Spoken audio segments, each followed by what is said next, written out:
En Romanos capítulo 7, el apóstol describió al creyente como muerto a la ley y vivo al Espíritu.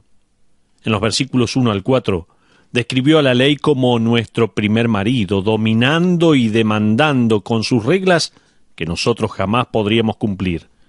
En el versículo 5, él revela que la ley despertó nuestra pasión pecaminosa, trayendo fruto de muerte. ¿Cómo es que la ley puede hacer que uno quiera pecar? ¿Qué tiene el cartel del Parque Nacional que dice no alimente a los animales, que parece incitar a los turistas a hacerlo? Y luego muchos animales mueren en el invierno, esperando que los turistas, ya que pasaron a depender de ellos para alimentarlos, vuelvan otra vez. ¿Qué tiene el cartel ese que dice no pise el césped, que hace que uno vaya y camine sobre él? ¿Qué hay del cartel de velocidad máxima que produce automáticamente que querramos ir más rápido? ¿Por qué es que en la biblioteca pública nos dan ganas de hablar y de hablar? La ley ha hablado. Esta dice, no puedes, ni lo intentes. Todo lo que un ser humano debe saber es que algo que está fuera del límite va a quererlo, lo va a tener, va a querer experimentarlo y va a querer quedárselo. Entonces el lector de la carta a los romanos ha sido informado que la ley produce fruto de muerte y que incita a la carne a pecar y puede así haber llegado a la conclusión de que la ley en sí misma es pecaminosa. En los capítulos 3 al 5, Pablo enseña que la ley no podía salvar a nadie. En el capítulo 6, explica por qué la ley de Dios, no podía santificar a nadie. El lector puede haber concluido con que la ley de Dios no sirve. Entonces, aún peor que esto, puede haber decidido que la ley colabora con el pecado o que también es pecaminosa. Vayamos a ver ahora la función quíntuple de la ley de Dios. Ese es el tema para hoy. ¿Cuál es entonces el propósito de la ley de Dios? Permítame darle la respuesta que Pablo da en Romanos 7, mientras explica la quíntuple función de la ley. En primer lugar, la ley de Dios define el pecado. Por favor, este es un tema muy, pero muy importante, así que si puede, tome nota, guárdese esos apuntes, porque tal vez en algún momento va a tener que explicárselo a otra persona. Decimos, la ley de Dios define al pecado. Fíjese en los versículos 7 y 8 de Romanos capítulo 7. ¿Qué diremos, pues? ¿La ley es pecado? En ninguna manera. Pero yo no conocí el pecado sino por la ley, porque tampoco conociera la codicia si la ley no dijera, no codiciarás. Mas el pecado, tomando ocasión por el mandamiento, produjo en mí toda codicia, porque sin la ley el pecado está muerto. Dicho de otra manera, la ley no causa el pecado, sino que identifica el pecado. La ley también revela el deseo de la naturaleza humana de pecar más. Y el pecado toma cada oportunidad, sea donde sea que la ley hable, para tentarnos a violarla. La ley no codiciarás no crea codicia ni la quita, sino que llama nuestra atención al hecho de que lo estamos haciendo. De hecho, revela que somos codiciosos, constantemente queriendo algo que no nos pertenece. La ley habla y nosotros nos damos cuenta de que somos pecadores. ¿Va entendiendo el tema? Se dio cuenta que Pablo escoge este mandato en especial para ilustrar su punto. De todos los mandamientos, de los 10 mandamientos, este en particular revela, tal vez mejor que ninguno, la pelea interior de la carne. Hay algo acerca de lo prohibido que lo hace tan deseable. Comenzamos a codiciar, a desear cosas que son prohibidas desde que somos bien pequeñitos. Si usted le dice a su hijo de 3 años, no toques ese florero, él desarrollará taquicardia, va a transpirar, sus ojos no pueden dejar de ver ese florero, sus dedos se estirarán hacia ese florero como si fuera el objeto más valioso de la tierra. Hace unas semanas vi un programa de televisión en el cual ponían a niños en una habitación con juguetes y una lata de galletas. Luego les decían que no podían tocar las galletas hasta que un adulto estuviera presente con ellos. Luego Los dejaron solos por un par de minutos. Había una cámara registrando todo y uno podía ver la agonía de estos chicos. Entonces comenzaron a caminar y a fijar sus ojos en las galletas. Algunos se hablaban a sí mismos y pensaban en voz alta diciendo: «No comas las galletas, no comas las galletas». Un niño se fue a un rincón y se golpeaba la cabeza contra la pared. Otro comenzó a cantar para salir de la tentación. ¿Qué pasó con los juguetes? A nadie le interesaban, porque había algo más en esa habitación que se les había indicado que no podían tener o tocar. Yo me pregunto, ¿qué había en ese árbol en medio de tantos otros árboles frutales que Eva quería con tanta desesperación y estuvo dispuesta a arriesgarlo todo? La ley que indicaba «no puedes obtener eso» no era el problema. La naturaleza pecaminosa que codicia la libertad, poder y la búsqueda de la felicidad por sobre la santidad debe hacerse camino. ¿Por qué Acán codició el manto babilónico que jamás podía usar en público y esas monedas de plata que tampoco podía gastar? ¿Qué bien le hubieran hecho estas cosas en ese pozo que se hizo en la tierra? ¿Por qué Acab quería la viña de un hombre común y corriente cuando él tenía hectáreas y hectáreas de viñedos? ¿Por qué Ananías y Zafira buscaban prestigio con tanta desesperación, de manera que le mintieron a toda la congregación acerca de su ofrenda y cayeron muertos? ¿Por qué Demas dejó la fe por las cosas de este mundo, tal como escribe Pablo en 2 Timoteo 4:9? Porque la ley había hablado: «No codicies nada que no te pertenezca». No se le puede echar la culpa a la ley. De la misma manera, no se le puede echar la culpa al cartel que dice «prohibido nadar tiburones» cuando ha sido víctima de un tiburón. La ley solamente define el peligro.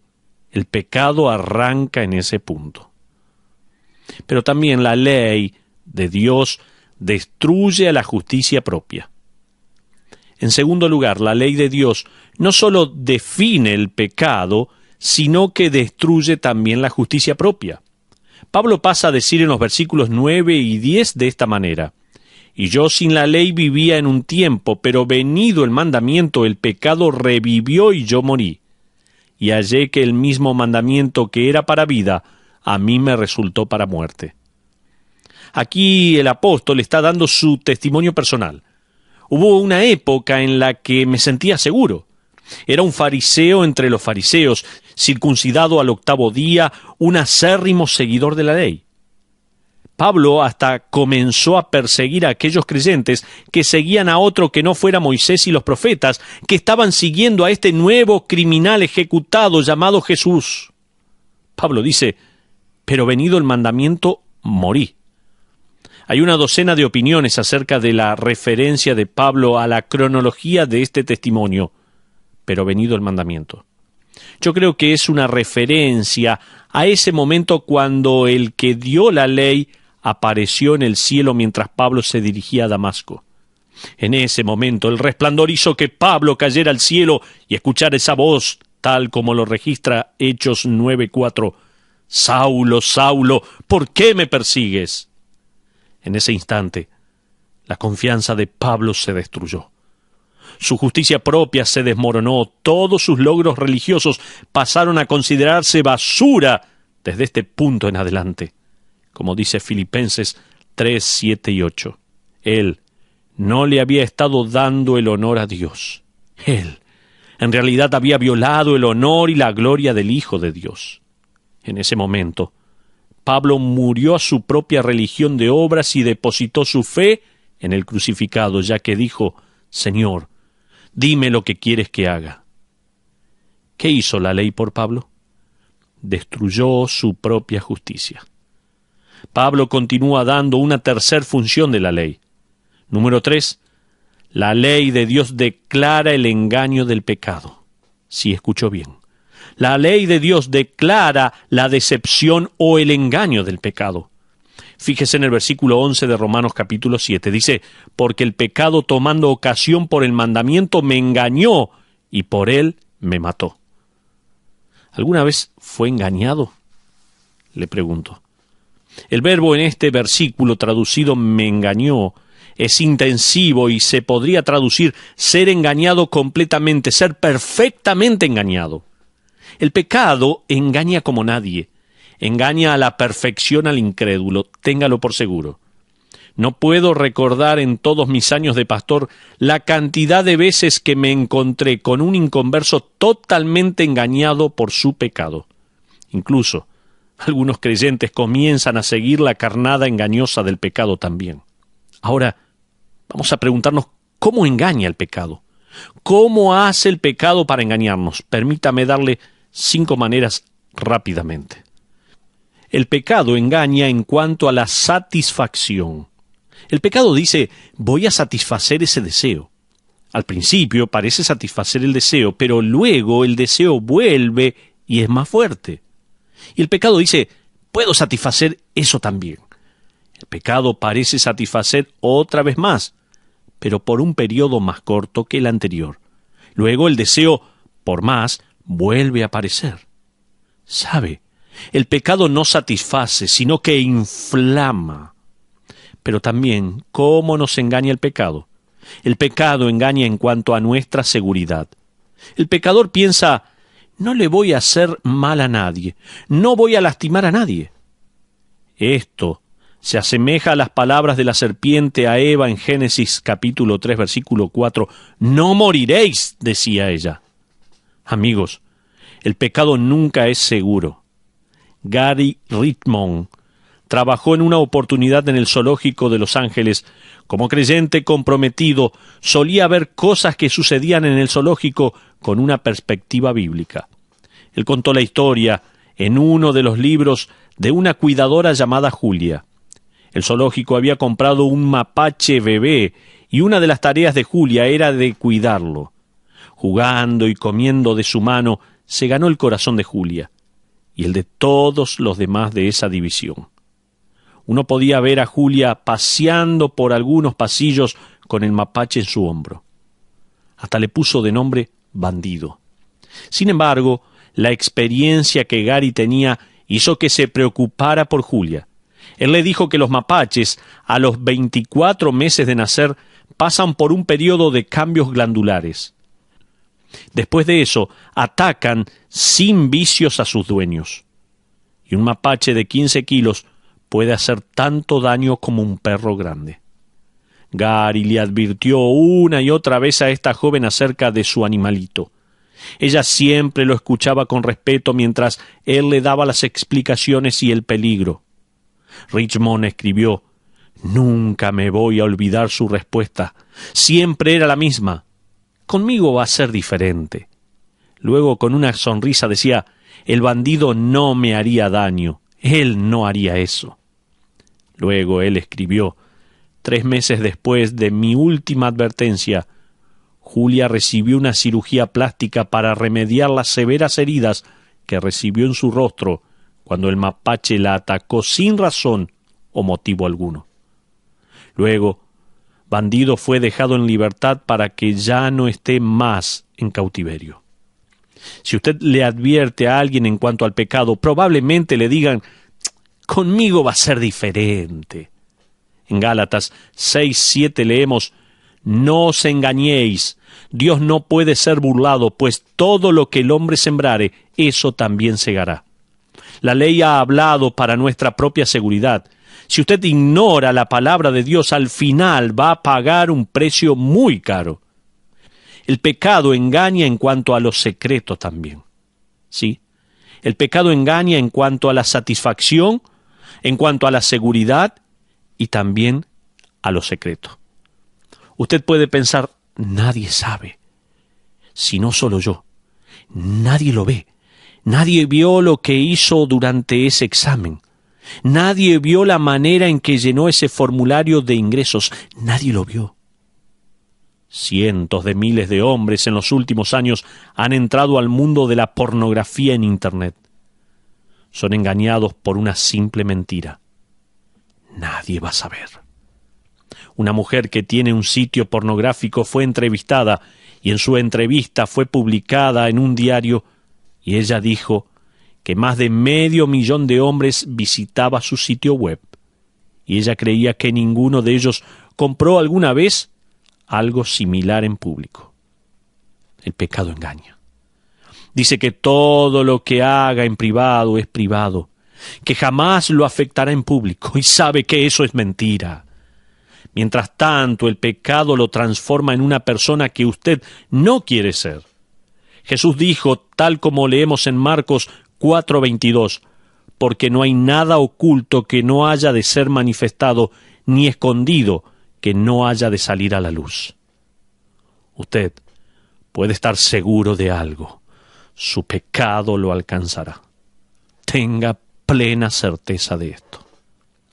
Pero también el pecado engaña en cuanto a la vergüenza. El pecado le dice lo que usted hizo y dijo o pensó o planeó. Después de todo, no es pecado.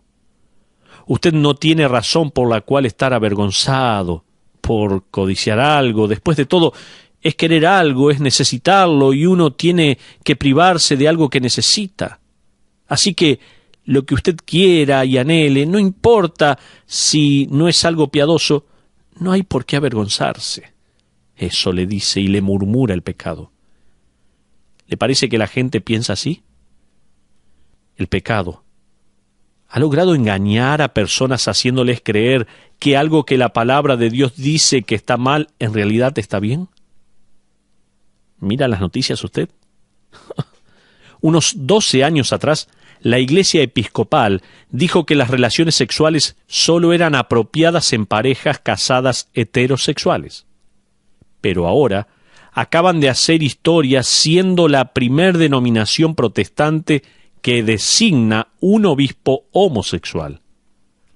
He escuchado a algunos de sus delegados hablar y nunca más me voy a olvidar de lo que dijo una mujer. Ella dijo, pero la Biblia dice que eso está mal. Todos se dieron vuelta y la tildaron de ridícula y que se quedaba en el tiempo. La Iglesia Luterana en los Estados Unidos votó hace unos años para lanzar un comité que revisara y examinara su política en contra del casamiento de personas del mismo sexo. No me malinterprete. No estoy poniéndome en contra de los episcopales o luteranos, no, con nadie. De hecho, hasta hay iglesias bautistas con lesbianas en la junta pastoral. Francamente, no me sorprende ver el mundo deslizándose más y más en la progresión que vemos en Romanos capítulo 1, de la práctica del pecado a la aprobación y el aplauso del pecado. Lo que me preocupa es que hay gente que en el nombre de Dios viola la palabra de Dios. Los obispos y profetas que polucionan la tierra con sus blasfemias y desvían a las ovejas, eso me preocupa. Algo que Dios claramente condena ha pasado a ser algo que expresa la dignidad de Dios en cada persona, más allá de lo que éste haga. ¿Cómo llegamos a esto? La ley de Dios se ha reemplazado por el engaño de mentes pecaminosas. La verdad, tal como Pablo la deja en claro en el versículo 11 de Romanos 7, es que el pecado engaña de manera perfecta. Estamos pensando en cómo el pecado nos engaña.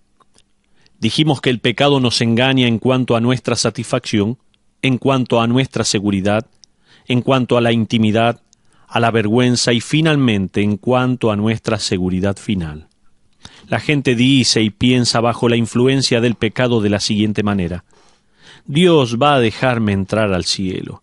Dios va a dejar pasar mi pecado. La última parte, en parte es verdad, pero está tergiversando de manera muy peligrosa. Una vez un autor me dijo lo siguiente: Dios va a comprender que yo tengo una naturaleza pecaminosa y que vivimos en un mundo caído. Dios comprende mis debilidades. Él va a dejar pasar mi pecado. Él es un Dios de gracia, así que no me importa. Eso está tergiversado, sí que importa. Y le recordé a este hombre que el pecado sin vergüenza alguna no significa que uno tiene un lugar asegurado en el cielo, sino que es probable que signifique lo contrario. Escuche lo que dice la palabra de Dios en 1 Corintios 6, versículos 9 y 10. No erréis, ni los fornicarios, ni los idólatras, ni los adúlteros, ni los afeminados, ni los que se echan con varones, ni los ladrones, ni los avaros, ni los borrachos, ni los maldicientes, ni los estafadores heredarán el reino de Dios. ¡Qué versículo más claro! Estos versículos significan que si uno ha cometido estos pecados, no puede ir al cielo. ¿Cuántos de nosotros pecamos cada día de una manera u otra? ¿No es así? Esta iglesia está llena de pecadores. El apóstol Juan escribió en Primera de Juan capítulo 3 versículo 9, todo aquel que es nacido de Dios no practica el pecado. La palabra clave allí es práctica. Está en tiempo perfecto y se refiere a la práctica cotidiana, una práctica sin fin. Mi amigo, si usted practica un pecado sin arrepentimiento, sin sentir culpa, remordimiento, sin sentir vergüenza, sin poder parar, usted es la muestra de alguien que se ha engañado por el pecado. El pecado no satisface, no es seguro, es vergonzoso, jamás queda en secreto porque Dios lo ve, y no lleva a la seguridad dentro del reino de Dios, sino al juicio y al infierno eterno. Pablo, en Romanos capítulo 7, comparte su testimonio personal en cuanto al pecado, engañándolo a él. Entonces, las funciones de la ley de Dios son definir el pecado, destruir nuestra justicia propia, declarar el engaño del pecado y ahora permítame darle dos más. Número 4. La ley de Dios delinea o traza un estándar santo. Fíjese en el versículo 12. Dice de esta manera, de manera que la ley a la verdad es santa y el mandamiento santo, justo y bueno. Solo alguien que es santo podía concebir una ley santa. Solo alguien justo y perfectamente bueno puede crear un estándar justo y perfectamente bueno. Por ende, la ley es una revelación de Dios mismo. Fíjese lo que dijo Josué en el capítulo 1, versículo 8.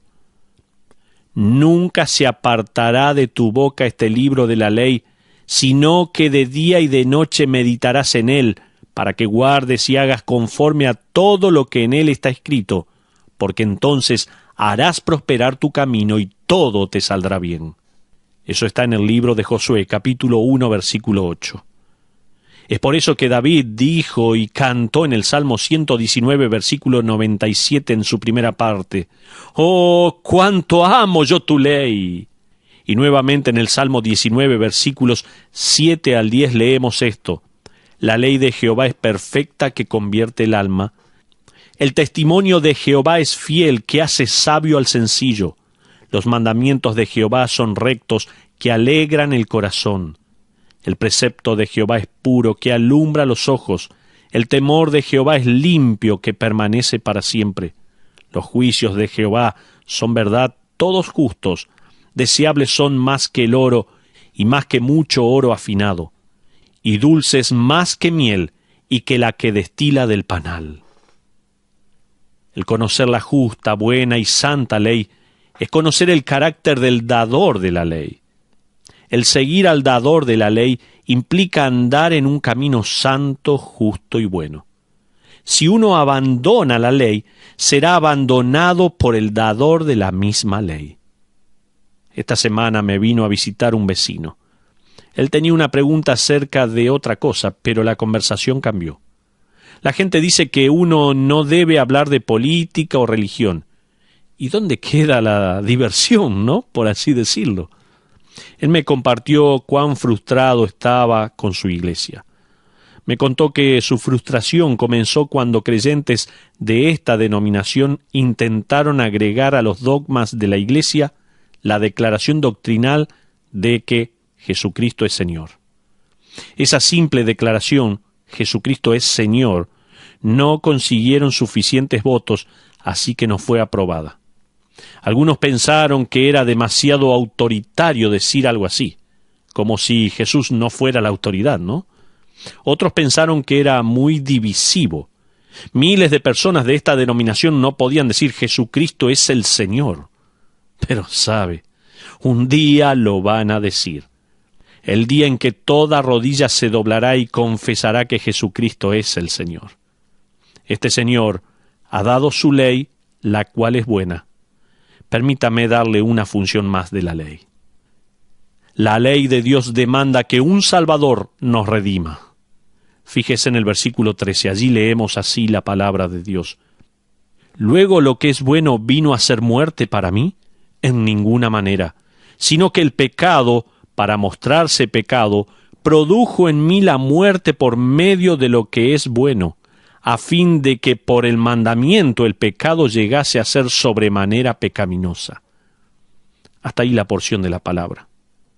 La ley revela la pecaminosidad del pecado. Fíjese nuevamente la última parte del versículo 13. A fin de que por el mandamiento el pecado llegase a ser sobremanera pecaminoso. Si uno descarta la ley, el pecado ya no es pecaminoso. Pero si uno acepta el mandamiento de Dios, se dará cuenta cuán pecaminoso es el pecado. A esta altura, ¿puede la ley ayudarnos? No. La ley no fue dada para mostrarle cuán bueno debe ser. Ha sido dada para mostrarle cuán bueno jamás será. ¿Puede una lista de resoluciones salvarlo? ¿Puede una promesa de no romper más la ley traer esperanza? La ley no es la cura. Solo es como un rayo X que revela que estamos infectados con pecado. Esa es la función de la ley. Usted no puede salvarse en el monte Sinaí, solo puede salvarse en el monte Calvario. No por medio de buenas obras, de las obras de la ley, sino por la obra culminada de Cristo en la cruz, el Cordero que murió por los quebrantadores de la ley, como usted y como yo. A los 13 años de edad, el apóstol Pablo pasó a ser hijo de la ley. En esa época, a esa edad, uno pasaba a ser responsable por cumplir la ley. En el camino a Damasco se dio cuenta que sus intentos por cumplir la ley no eran lo suficientemente buenos. Él necesitaba ser un seguidor del que dio la ley. Juan escribió en Juan capítulo 1, versículo 12, «Mas a todos los que le recibieron, a los que creen en su nombre, les dio potestad de ser hechos hijos de Dios». Él no dijo, hijos de la ley, sino salvos por la sangre del Cordero.